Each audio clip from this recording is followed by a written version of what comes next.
नहीं, लेकिन क्योंकि बहती हवा हमें महसूस होती है कि वो बह रही है, यानी है, लेकिन दिखा उसी तरह ईश्वर है, इसी तरह अल्लाह भी है जो हम देख नहीं सकते, लेकिन हमारे पीछे खड़ा है। लेकिन ईश्वर का दूसरा एक रूप है, वो साक्षात सगुण साकार रूप,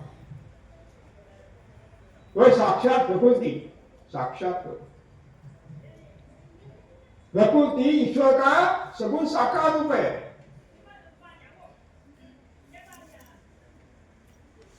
पहले आप आए कि प्रकृति आई, मुझे बताइए। हाँ, आपको कैसे मालूम? आप आए तो मालूम था, लेकिन आप परदादा वो भी आए तो भी थी, उसकी दादा परदादा थी। इसका मतलब है मानव निर्मित जो एक है बंदर और मानव का मूल रूप, उससे जब मानव विकसित हुआ 3 लाख साल पहले, तो मानव कब आया? 3 लाख साल पहले आया, लेकिन प्रकृति करोड़ों साल पहले आई। इसका मतलब है घने जंगल ये प्रकृति मानव निर्मित नहीं है, ईश्वर निर्मित है। सही बात है ना? इसका मतलब है ईश्वर ही मानव को जन्मदाता है, प्रकृति का भी जन्मदाता। साथियों, अगर प्रकृति ही ईश्वर निर्मित है, अर्थात प्रकृति ईश्वर का संविधान है, That is the constitution of the God. प्रकृति ईश्वर का क्या है? संविधान है। अगर आपको ईश्वर को जानना है तो पहले किसको जानना पड़ेगा? प्रकृति को जानना पड़ेगा। प्रकृति ईश्वर है, मैं तो कहूंगा प्रकृति ही ईश्वर है।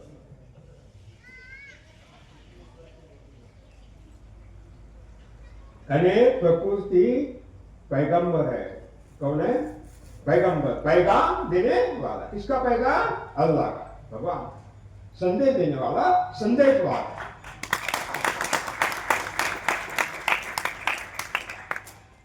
इसका अर्थ है प्रकृति में जो जो है वो ईश्वर का आदेश है। सही बात है? सही बात है या गलत है? अगर नहीं है तो आप उसी समय मुझे बताइए, मैं बंद करूंगा मेरा। इसका मतलब है प्रकृति ही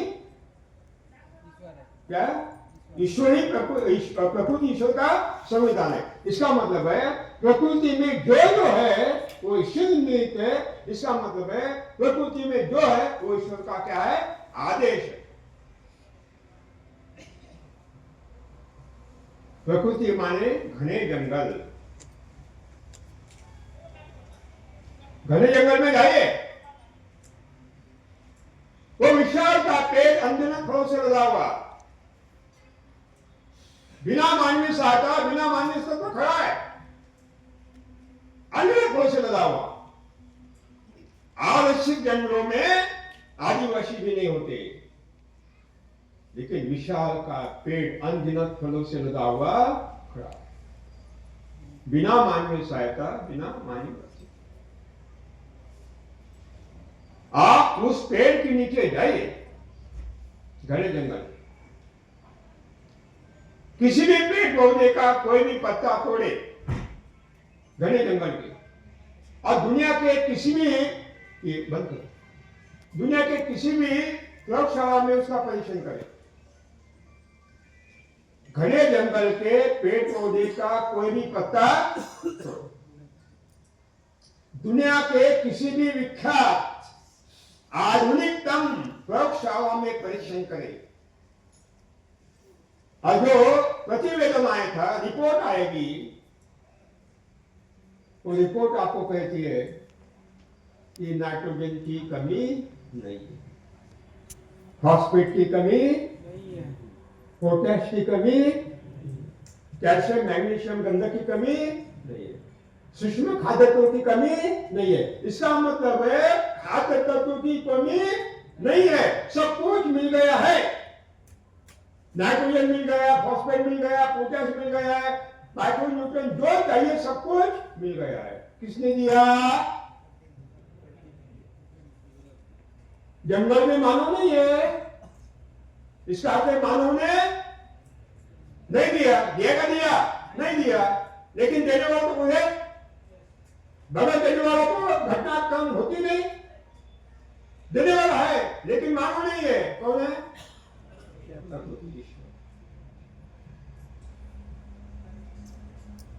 एक सिद्धांत का ख्याल में रखो कृषि वैज्ञानिकों, जो हमारे देश के नास्तिक लोग हैं तो ज्ञान के नाम पर अज्ञान पढ़ा रहे हैं, पढ़ रहे हैं कि साथियों, हर कोई बताता है कि खाद पेड़ पौधों का भोजन है, इसलिए डालना ही पड़ता। जो परंपरागत खेती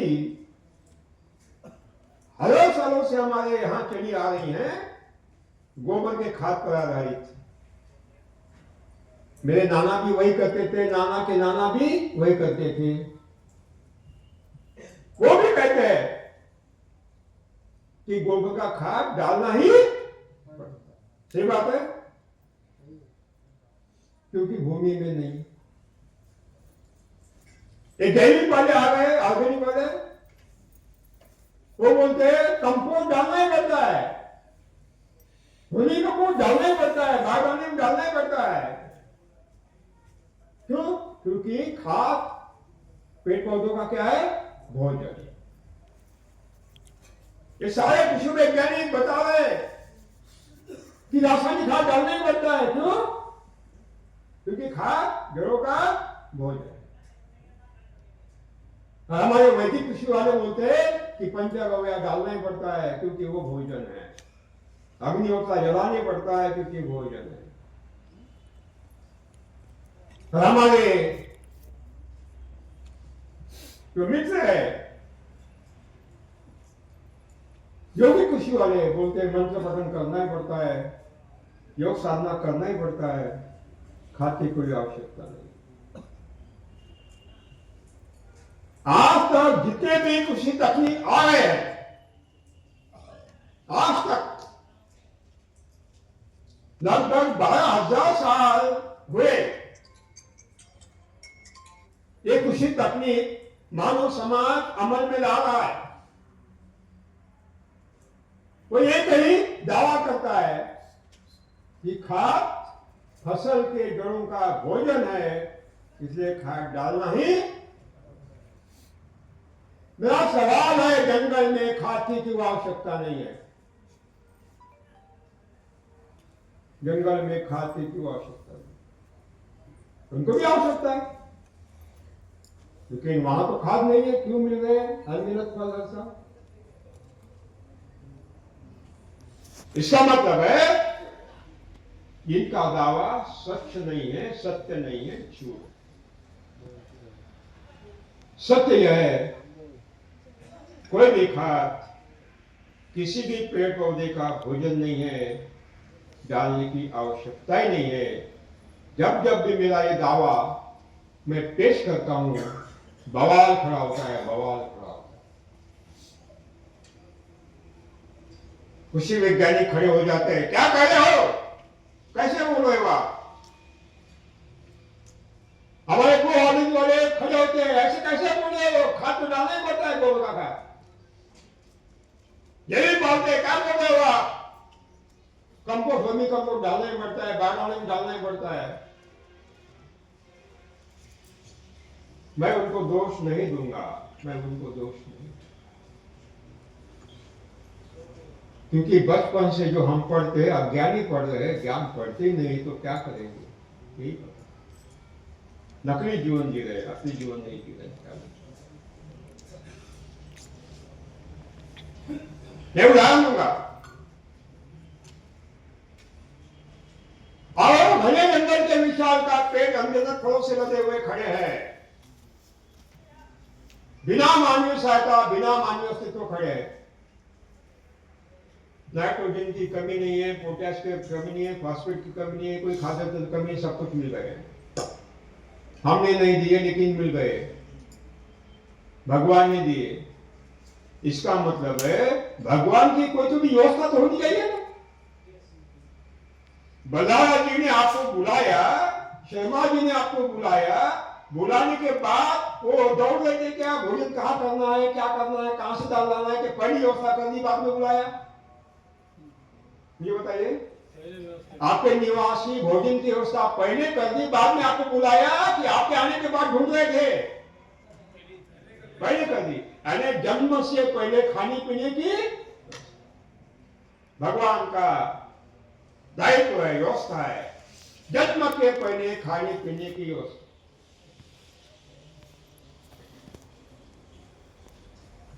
बच्चे का जन्म होने के पहले माता के छाती में दूध पैदा होता है, बाद में बच्चे का जन्म होता है। सही है गलत है? खाने पीने के व्यवस्था जन्म के पहले।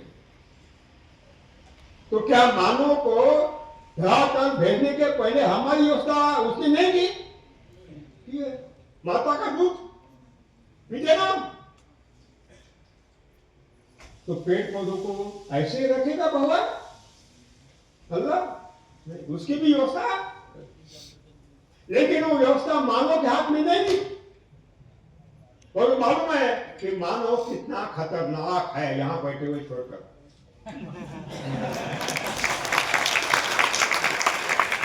वो नहीं पता है टमाटर फेंकते लोग।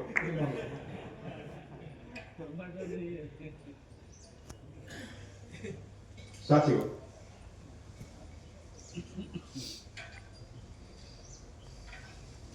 ये हवा है, हवा नाइट्रोजन का महासागर है। हवा में 78.6% नाइट्रोजन है। हिंदी समझ में आते ना सबको? Any problem? नो प्रॉब्लम बड़ा प्रॉब्लम है। अगर प्रॉब्लम नहीं तो जिंदगी में क्या फला है? ये नो प्रॉब्लम आ यहां बैठे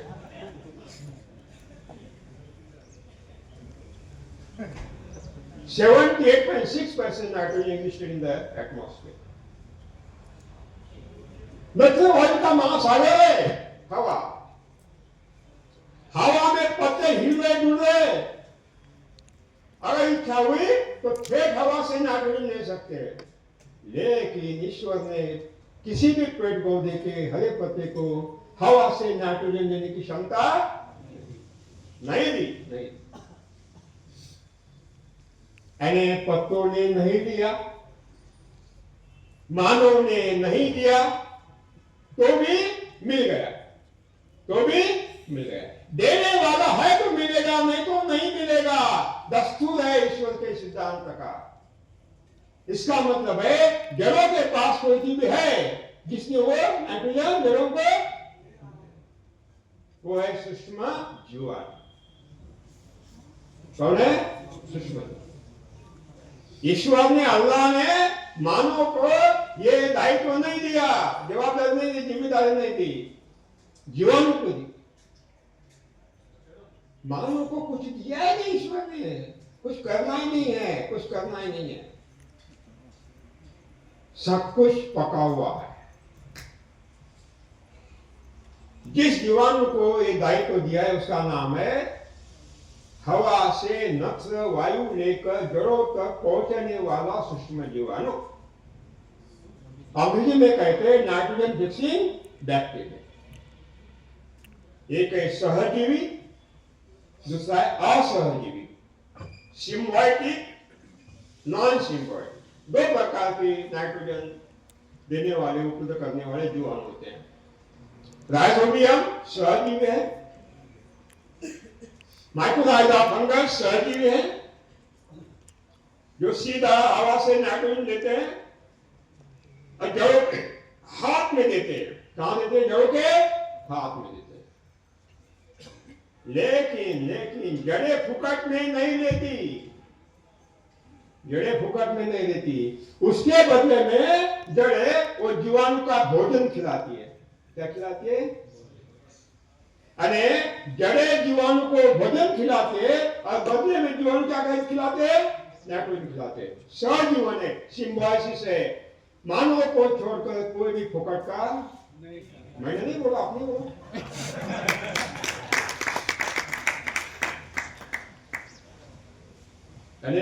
यहां बोल रहे, इसका मतलब है यह हाई बैठ है।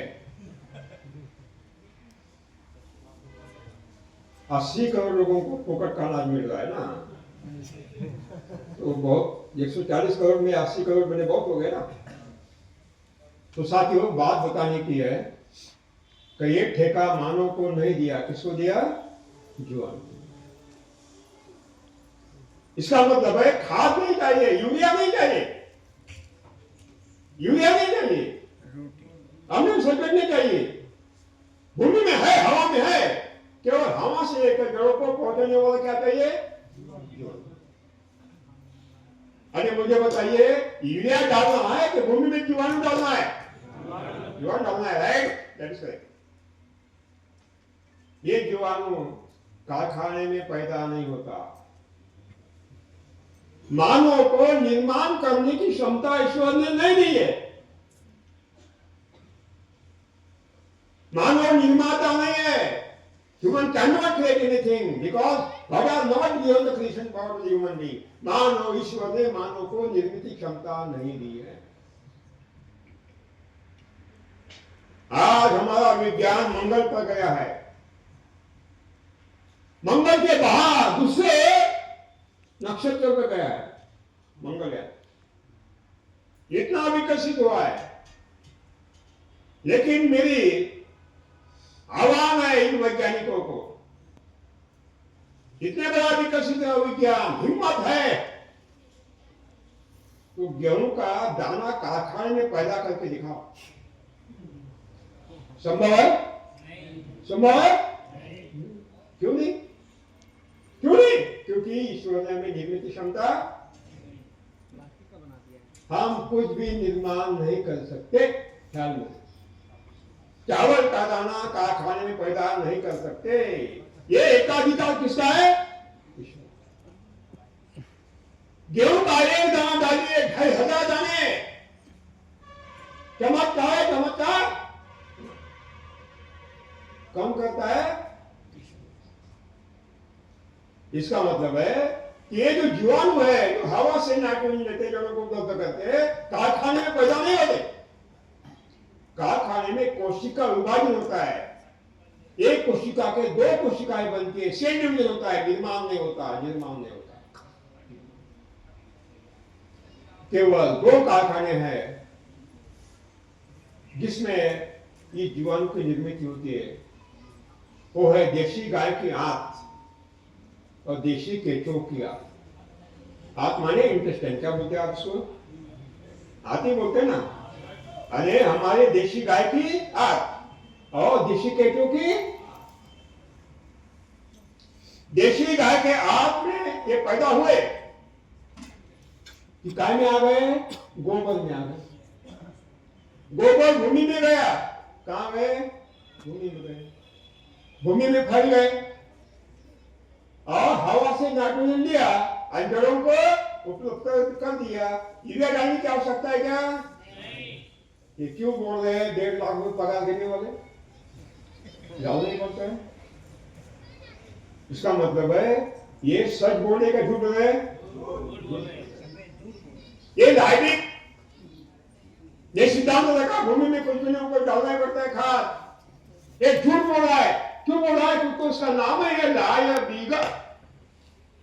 लाई माने झूठ बोलने वाला, दी माने बड़ा झूठ बोलने वाला। उसको मां को मालूम था कि आगे जाकर वो झूठ बोलने वाला है, पहले नाम लग गया लाई में।